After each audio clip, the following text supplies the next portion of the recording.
ED की राज्य में भ्रष्टाचार के खिलाफ बड़ी कार्रवाई। ग्रामीण विकास मंत्री आलमगीर आलम के पीएस और उसके सहायक को किया गया गिरफ्तार।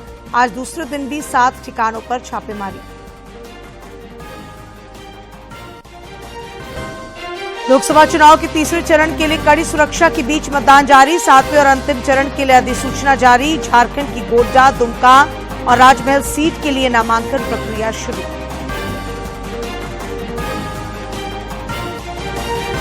प्रधानमंत्री नरेंद्र मोदी 11 मई को चतरा के सिमरिया और केंद्रीय गृह मंत्री अमित शाह 10 मई को खूंटी में करेंगे चुनावी जनसभा।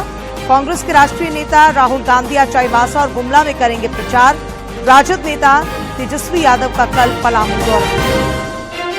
और राजधानी रांची समेत राज्य के अधिकांश जिलों में बादल छाने और हवा चलने से मौसम हुआ सुहाना। मौसम विभाग ने आज संथाल परगना में तेज हवा और गरज के साथ बारिश का जताया अनुमान।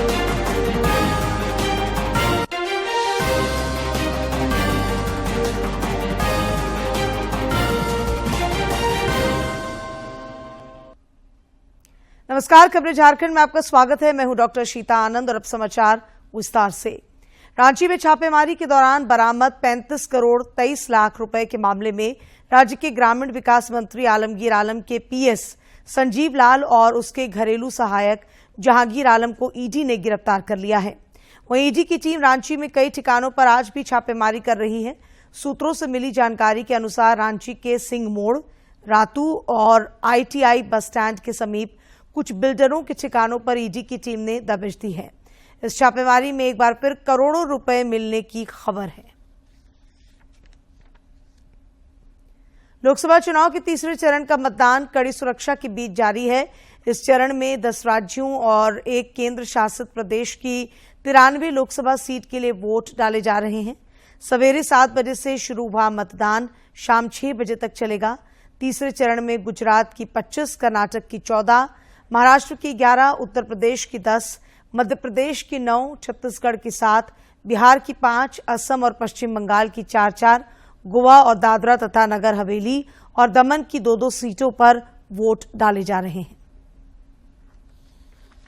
मतदान की प्रक्रिया का आज तीसरा चरण है। सुबह 7 बजे से इस चरण में 10 राज्य और एक केंद्र शासित प्रदेश की 93 सीट्स पर वोट डाले जा रहे हैं। इसके साथ ही शाम तक और 1331 उम्मीदवारों की किस्मत ईवीएम में कैद हो जाएगी। पहले 7 मई को 94 सीट पर मतदान होने थे, लेकिन चुनाव आयोग ने अनंतनाग राजौरी सीट पर मतदान की तारीख को आगे बढ़ा करके 25 मई कर दिया है। देश के ज्यादातर हिस्सों में इस वक्त गर्मी और लू का प्रकोप है। बावजूद इसके मतदाताओं में अपने मताधिकार के लिए उत्साह देखने को मिल रहा है। सुबह से ही मतदान केंद्रों में जागरूक मतदाताओं की खासी भीड़ दिखाई दे रही है। प्रधानमंत्री नरेंद्र मोदी ने आज गुजरात के अहमदाबाद में अपने मताधिकार का प्रयोग किया। अभिवादन भी स्वीकार किया। इस दौरान उन्होंने एक बच्चे को अपनी गोद में भी उठाया।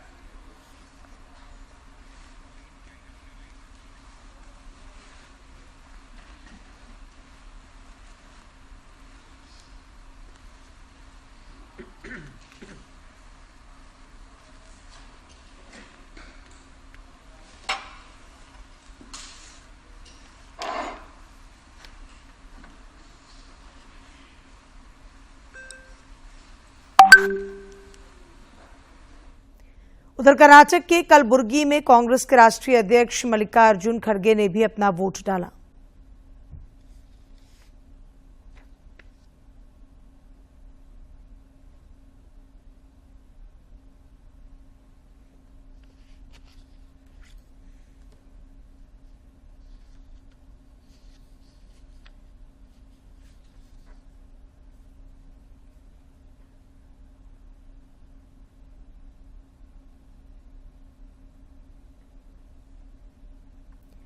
इधर 7वें और आखिरी चरण के लोकसभा चुनाव के लिए आज अधिसूचना जारी होने के साथ ही नामांकन प्रक्रिया शुरू हो गई है।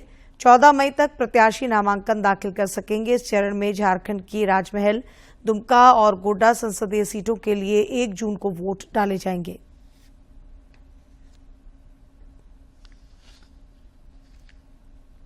लोकसभा चुनाव के 5वें चरण में नाम वापसी की प्रक्रिया समाप्त होने के बाद झारखंड के 3 लोकसभा सीटों के लिए अब कुल 54 उम्मीदवार चुनावी मैदान में हैं। राज्य के मुख्य निर्वाचन पदाधिकारी के रवि कुमार ने रांची में आयोजित संवाददाता सम्मेलन में बताया कि चतरा लोकसभा सीट से 1 और कोडरमा लोकसभा सीट से 2 प्रत्याशियों ने अपने नाम वापस लिए हैं। इसके साथ ही चतरा सीट के लिए अब 22 प्रत्याशी चुनावी मैदान में हैं, जबकि कोडरमा से 15 प्रत्याशी चुनावी रण में मौजूद हैं। हजारीबाग सीट से 17 प्रत्याशी चुनाव लड़ रहे हैं। रांची में आज 38 नॉमिनेशन फॉर्म प्राप्त हुआ, उसमें 16 कैंडिडेट है, टोटल कैंडिडेट है 33। जमशेदपुर में आज 29 नॉमिनेशन प्राप्त हुआ, टोटल 63 नॉमिनेशन हुआ, उसमें 12 कैंडिडेट है, अभी टोटल 32 कैंडिडेट है आपका जमशेदपुर। सीसर है आप कल का डेट में 55 लाख है, टोटल सीसर हुआ अभी 74.38 करोड़ टोटल सीसर हुआ, उसमें 23 लाख कैश भी इन्वॉल्व है। फिर अभी भी वो ड्रग्स का सीसर है वो 11 लाख है, वो थोड़ा सा अभी कम हो रहा है। अभी तक अभी ईडी का सीसर देखेंगे, यही बहुत बड़ा है। इसका अभी तक उनका सीसर रिपोर्टेड है 13.78 लाख है। वो आज का वो क्या मीडिया रिपोर्ट में देख रहा हूँ उसी को। लोकसभा चुनाव के शेष बचे 4 चरणों के लिए चुनाव प्रचार तेज हो गया है। प्रधानमंत्री और भाजपा के वरिष्ठ नेता नरेंद्र मोदी ने आज मध्य प्रदेश के खरगोन में चुनावी सभा को संबोधित करते हुए राष्ट्र की मजबूती के लिए एनडीए के पक्ष में समर्थन मांगा। मैं पूरी पार्टी के सभी साथियों को जितनी बधाई दूं कम है जी, और सभी नागरिकों को भी आपका इतना प्यार, इतना आशीर्वाद शायद ही पता नहीं किस जन्म में क्या पुण्य किया होगा, इतने आशीर्वाद। साथियों, मैं आज आपसे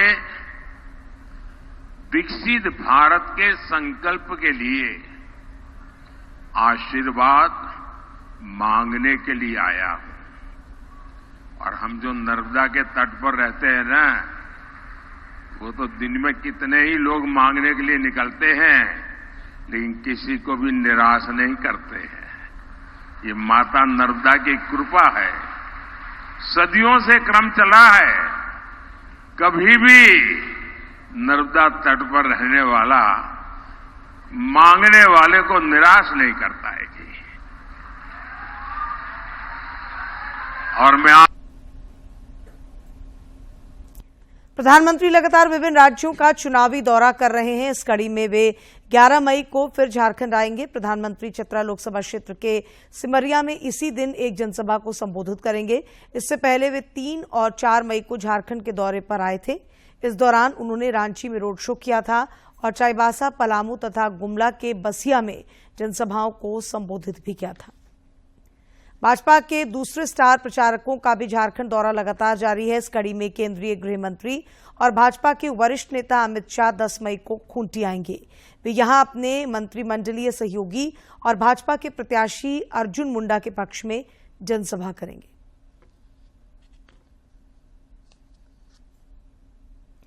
इधर इंडी गठबंधन के नेता भी झारखंड की सीटों पर जीत दर्ज करने के लिए धुआंधार प्रचार में जुट गए हैं। इस सिलसिले में आज कांग्रेस पार्टी के राष्ट्रीय नेता राहुल गांधी झारखंड के दौरे पर हैं। श्री गांधी गुमला के बसिया और सिंहभूम के चाईबासा में जनसभा कर गठबंधन के प्रत्याशियों के पक्ष में समर्थन जुटाएंगे। बिहार में विपक्षी नेता तेजस्वी यादव कल पलामू आएंगे। ये जानकारी राजद के प्रदेश महासचिव संजय प्रसाद यादव ने दी। उन्होंने बताया कि तेजस्वी यादव पलामू लोकसभा क्षेत्र के भवनाथपुर और छतरपुर में चुनावी सभाओं को संबोधित करेंगे। मालूम हो कि पलामू की राजद की ममता भुइयां इंडी गठबंधन की प्रत्याशी हैं। उधर कोडरमा संसदीय सीट से एनडीए की प्रत्याशी और केंद्रीय शिक्षा राज्य मंत्री अन्नपूर्णा देवी के पक्ष में भाजपा नेताओं का प्रचार अभियान जारी है।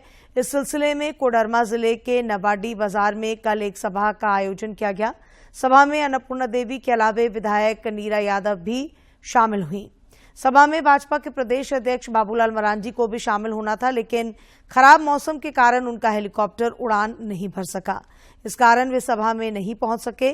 मौके पर भाजपा प्रत्याशी अन्नपूर्णा देवी ने केंद्र की मोदी सरकार की उपलब्धियों का जिक्र करते हुए लोगों से एनडीए के पक्ष में मतदान करने की अपील की।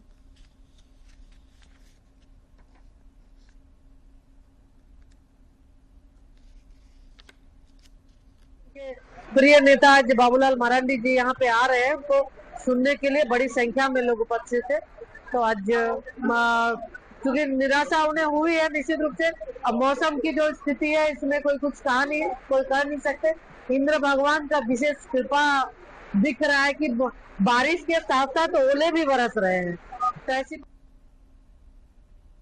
झारखंड में 13 मई को पलामू, खूंटी और लोहरदगा लोकसभा क्षेत्रों में होने वाले चुनाव को लेकर होम वोटिंग की प्रक्रिया शुरू हो गई है। लोहरदगा लोकसभा क्षेत्र में 85 वर्ष से ऊपर के मतदाताओं और दिव्यांगजनों के लिए होम वोटिंग की सुविधा दी जा रही है। इसके लिए प्रतिनियुक्त मतदान कर्मियों ने घर घर जाकर होम वोटिंग कराया। मौके पर माइक्रो ऑब्जर्वर अमित कुमार ने बताया कि होम वोटिंग की सुविधा वैसे मतदाताओं को दी जा रही है जो मतदान केंद्र तक जाने में असमर्थ हैं।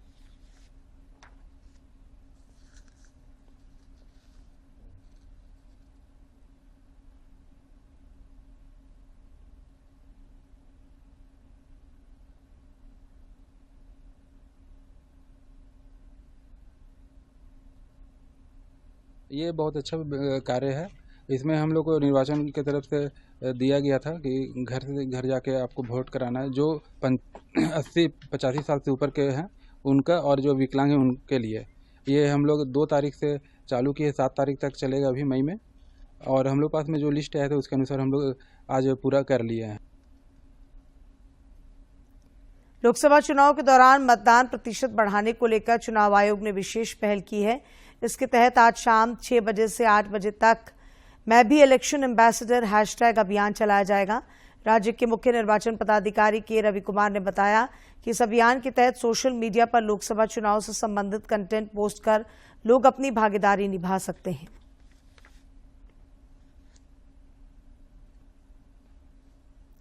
रांची लोकसभा क्षेत्र के लिए प्रतिनियुक्त व्यय पर्यवेक्षक वीरेंद्र कुमार सिंह ने चुनाव से जुड़े पदाधिकारियों और कर्मचारियों के साथ एक महत्वपूर्ण बैठक की। इस दौरान उन्होंने उम्मीदवारों और संबंधित पार्टियों के व्यय पर कड़ी निगरानी रखने के निर्देश दिए। इस मौके पर व्यय पर्यवेक्षक ने मीडिया कोषांग का निरीक्षण भी किया। इस दरमियान व्यय कोषांग के वरीय प्रभारी सज्जन कुमार पांडेय, जिला जनसंपर्क पदाधिकारी उर्वशी पांडेय और जिला खेल पदाधिकारी शिवेंद्र कुमार मौजूद थे। मतदाता जागरूकता को लेकर पलामू लोकसभा क्षेत्र में भी अनेक कार्यक्रमों का आयोजन किया जा रहा है। इस सिलसिले में संसदीय क्षेत्र गढ़वा जिले में विशेष कार्यक्रम का आयोजन किया गया, जिसमें बड़ी संख्या में स्कूली छात्राओं ने हिस्सा लिया। छात्राओं ने नृत्य, नाट्य और संगीत से मतदाताओं को जागरूक करने का प्रयास किया। इस मौके पर मौजूद जिला निर्वाचन पदाधिकारी सह उपायुक्त शेखर जमुआर ने कहा कि जिला प्रशासन ने इस बार 80% मतदान का लक्ष्य रखा है।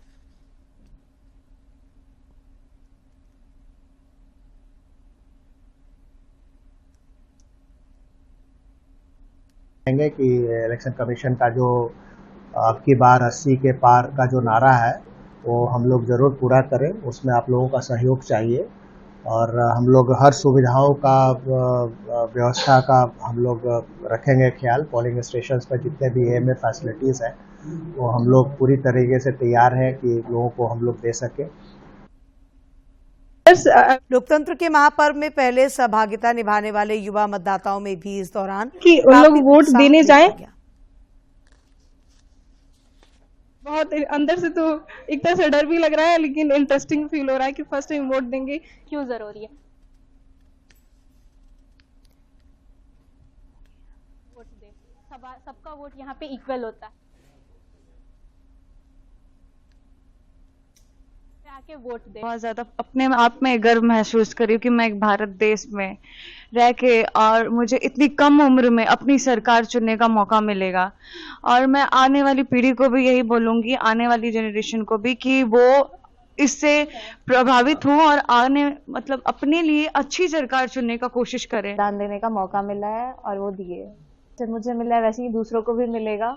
आप सब भी बनवाएं जिनका जिनका हो गया है और आप भी दें। उधर लोहरदगा संसदीय क्षेत्र के गुमला जिले में मतदान प्रतिशत बढ़ाने को लेकर विभिन्न सामाजिक और शैक्षणिक संस्थानों के साथ साथ प्रबुद्ध लोगों ने एक शाम लोकतंत्र के नाम कार्यक्रम का आयोजन किया। इस मौके पर मौजूद जिले के उप विकास आयुक्त दिलेश्वर महतो ने मतदान में बढ़ चढ़कर हिस्सा लेने की अपील की। आज जिले में स्वीप के तहत एक शाम लोकतंत्र के नाम का कार्यक्रम रखा गया था, जिसमें हमारे नगर परिषद क्षेत्र के विभिन्न संगठनों, विभिन्न क्लबों एवं प्रबुद्ध लोगों को बुलाया गया था, और जिसमें 13 तारीख को जो मतदान होना है उसमें मतदान के प्रतिशत को 80% से ऊपर करने के लिए सभी को मतदान प्रतिज्ञान कराया गया और ये सफल होगा, यह मैं उम्मीद करता हूँ। मौके पर मौजूद प्रबुद्धजनों ने भी खुलकर अपने विचार रखे और एक मजबूत देश बनाने में वोट की अहमियत का जिक्र किया। लोकतंत्र के नाम, जिसमें शहर में मतदान का प्रतिशत कम होने के संबंध में वक्ताओं ने जोर शोर से इस विषय को उठाया। कार्यक्रम मतदान के दिन मतदाता प्रतिशत बढ़ाने के लिए किया गया, यह काफी सराहनीय प्रयास है और इस कार्यक्रम के बाद हमें उम्मीद ही नहीं, पूरा विश्वास है कि हमारे गुमला में मतदान का प्रतिशत अवश्य बढ़ेगा। जमशेदपुर में भी मतदान प्रतिशत बढ़ाने को लेकर जिला प्रशासन के सहयोग प्रेस क्लब ऑफ जमशेदपुर ने बिष्टुपुर के माइकल जॉन ऑडिटोरियम में विशेष कार्यक्रम का आयोजन किया। कार्यक्रम में मीडिया प्रतिनिधियों के अलावा जिले के उप विकास आयुक्त मनीष कुमार और धालभूमगढ़ की एसडीओ पारुल सिंह भी शामिल हुई। कार्यक्रम के दौरान वोट प्रतिशत बढ़ाने को लेकर विशेष चर्चा की गई। इस मौके पर उप विकास आयुक्त और एसडीओ ने कहा कि लोकतंत्र में हर एक वोट का महत्व है।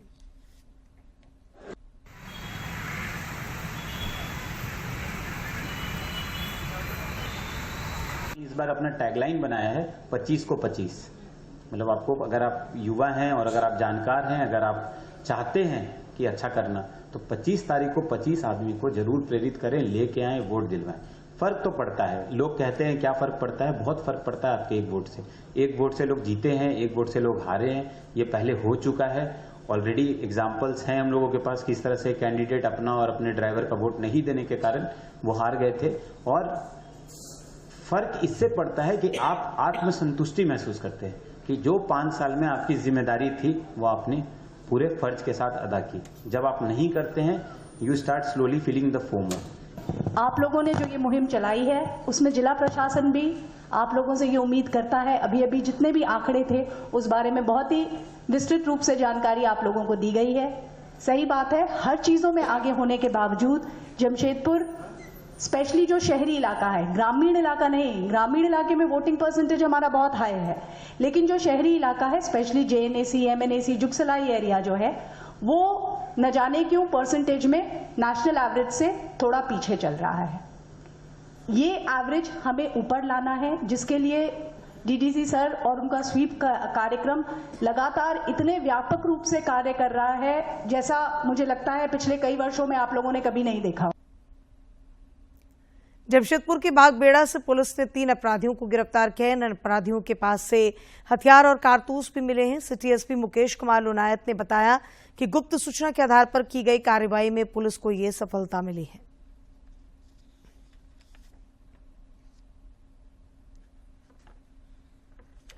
पारित करने की योजना बना रहे हैं। तो इस घटना के सत्यापन और आवश्यक छापामारी हेतु पुलिस उपाधीक्षक विधि व्यवस्था के नेतृत्व में एक छापामारी दल का गठन किया गया। जब छापामारी दल के द्वारा वहाँ पे जो भी इस एरिया में ऐसी आसूचना प्राप्त हो रही थी, वहाँ जाके जब छापामारी किया गया तो पुलिस को देख के वहाँ से 3 लोग भागने लगे। जब पुलिस द्वारा उनको दौड़ाकर पकड़ा गया और जब उनकी तलाशी ली गई, उनमें से 2 लोगों के पास, अजय वाल्मीकि और बजरंगी झा के पास से, दोनों के पास से 1-1 पिस्टल और 3 जिंदा गोली और 3 मोबाइल बरामद हुए।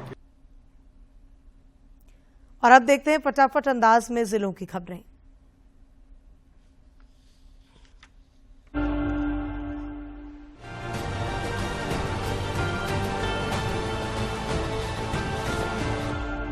चतरा लोकसभा क्षेत्र के सामान्य प्रेक्षक निखिल निर्मल ने लातेहार में लोकसभा चुनाव को लेकर गठित सभी कोषांगों के वरीय पदाधिकारियों और माइक्रो ऑब्जर्वर के साथ एक समीक्षा बैठक की। बैठक में जिला निर्वाचन पदाधिकारी सह उपायुक्त गरिमा सिंह ने सामान्य प्रेक्षक को लातेहार तथा मनिका विधानसभा क्षेत्र में लोकसभा चुनाव को लेकर सभी कोषांगों द्वारा की गई तैयारियों की जानकारी दी। निर्दलीय विधायक सरयू राय ने धनबाद से चुनाव नहीं लड़ने की घोषणा की है। उन्होंने ये ऐलान सोशल मीडिया पर किया है। उन्होंने कहा कि वे नहीं चाहते हैं कि भाजपा प्रत्याशी ढुल्लू महतो विरोधी वोट का धनबाद में बिखराव हो और ढुल्लू महतो जीत जाए, इसीलिए उन्होंने ये फैसला लिया है। भारतीय कम्युनिस्ट पार्टी के प्रदेश सचिव महेंद्र पाठक ने बयान जारी कर राज्य के ग्रामीण विकास मंत्री आलमगीर आलम को बर्खास्त करने की मांग सरकार से की है। उन्होंने कहा कि मंत्री के निजी सचिव के नौकर के पास से करोड़ों रुपए की बरामदगी ये जाहिर करता है कि किस तरीके से झारखंड को गठबंधन की सरकार दोनों हाथों से लूटने में लगी है। नवगठित औद्योगिक संगठन industrial stability and reforms organisation ने सरायकेला जिला प्रशासन को 50 व्हीलचेयर सौंपी हैं। अध्यक्ष रुपेश कत्रियार ने कहा कि देश और समाज हित में इस आम चुनाव में अपने सामाजिक दायित्व का निर्वहन करते हुए संगठन ने आपसी आर्थिक सहयोग से 50 व्हीलचेयर उपायुक्त रविशंकर शुक्ला को सौंपी हैं।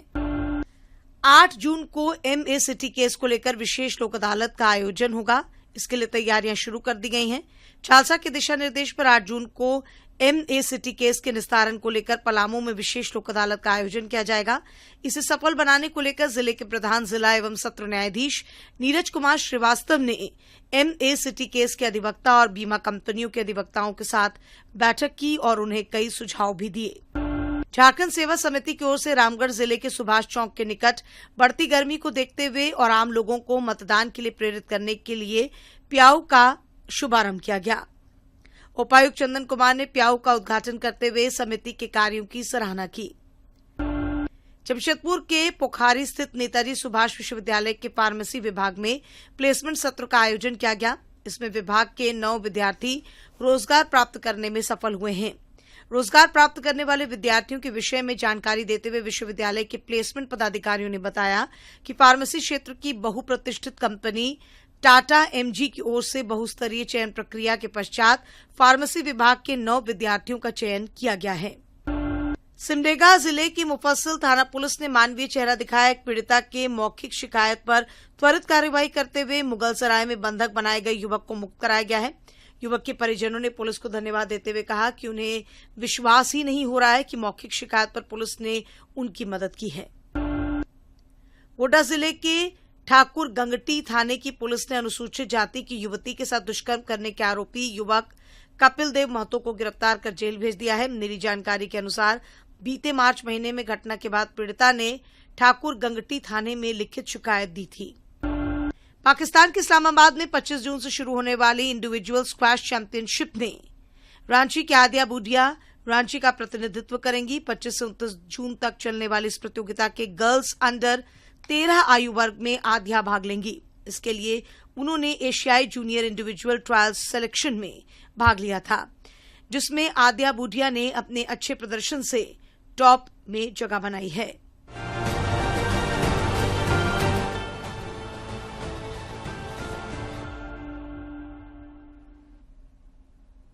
और अब बात मौसम की। राजधानी रांची सहित राज्य के कई जिलों का मौसम बदलने लगा है। रांची में कल शाम सामान्य से तेज हवाएं चली और कई स्थानों पर बूंदाबांदी भी हुई। इससे मौसम सुहावना हो गया। मौसम विज्ञान केंद्र रांची के अनुसार ये बदलाव मेघालय में बने साइक्लोनिक सर्कुलेशन के कारण हो रहा है। इसके असर से संथाल परगना सहित करीब करीब पूरे राज्य में 12 मई तक बारिश, वज्रपात और ओलावृष्टि हो सकती है। इसे लेकर मौसम विभाग ने ऑरेंज अलर्ट जारी किया है।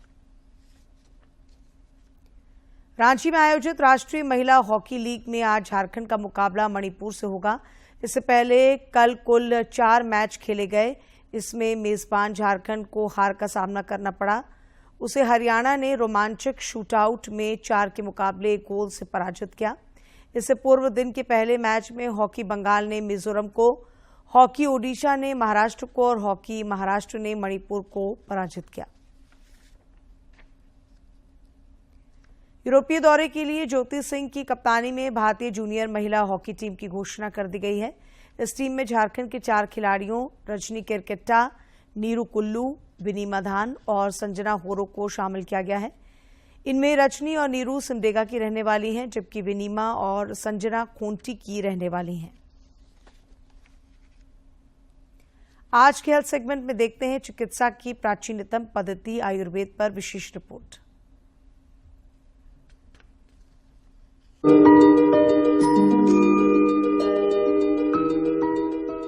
आयु का अर्थ है जीवन। और आयु संबंधी विशिष्ट ज्ञान ही आयुर्विज्ञान है। यह सभी की कामना रहती है कि जब तक आयु रहे तब तक शरीर स्वस्थ रहे। शरीर के लिए क्या हितकर है और क्या अहितकर है, इसका अनुमान सभी के लिए तत्काल कर लेना संभव नहीं है।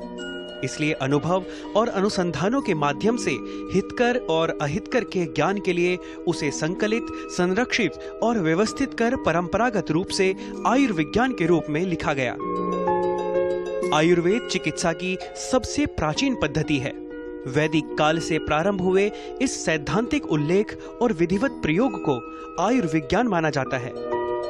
इस शास्त्र के प्राचीन आचार्य सुश्रुत कहते हैं, आयुरस्मिन् विद्यते अनेन वा आयुर्विन्दतीति आयुर्वेदः, अर्थात जिसमें आयु के हित अहित का विचार किया जाए तथा जिसके उपदेशों से दीर्घायु की प्राप्ति हो सके, वही आयुर्वेद है।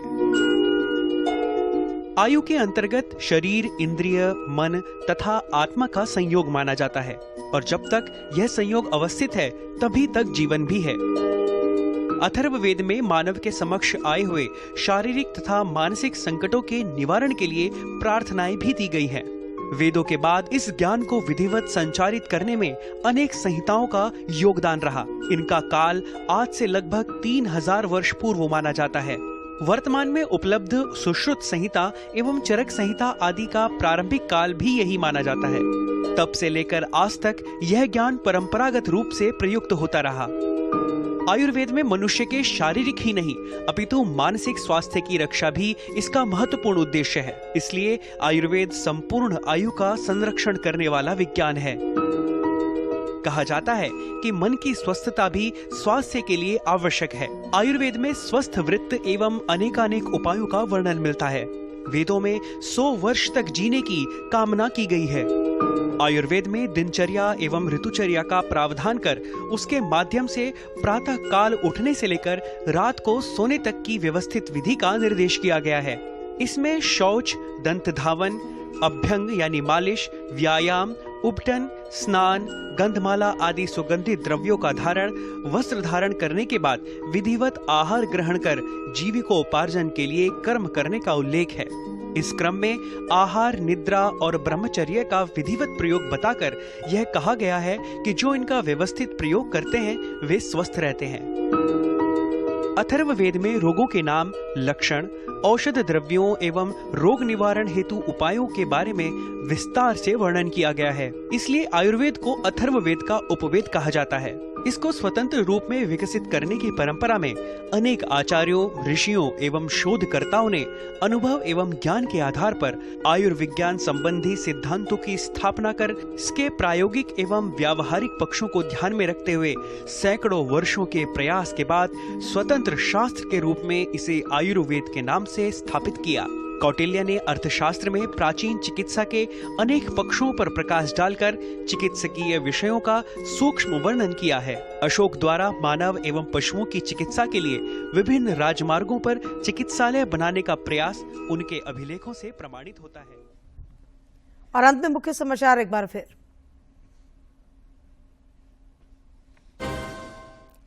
ईडी की राज्य में भ्रष्टाचार के खिलाफ बड़ी कार्रवाई। ग्रामीण विकास मंत्री आलमगीर आलम के पीएस और उसके सहायक को किया गया गिरफ्तार। आज दूसरे दिन भी 7 ठिकानों पर छापेमारी। लोकसभा चुनाव के तीसरे चरण के लिए कड़ी सुरक्षा के बीच मतदान जारी। 7वें और अंतिम चरण के लिए अधिसूचना जारी। झारखंड की गोड्डा, दुमका और राजमहल सीट के लिए नामांकन प्रक्रिया शुरू।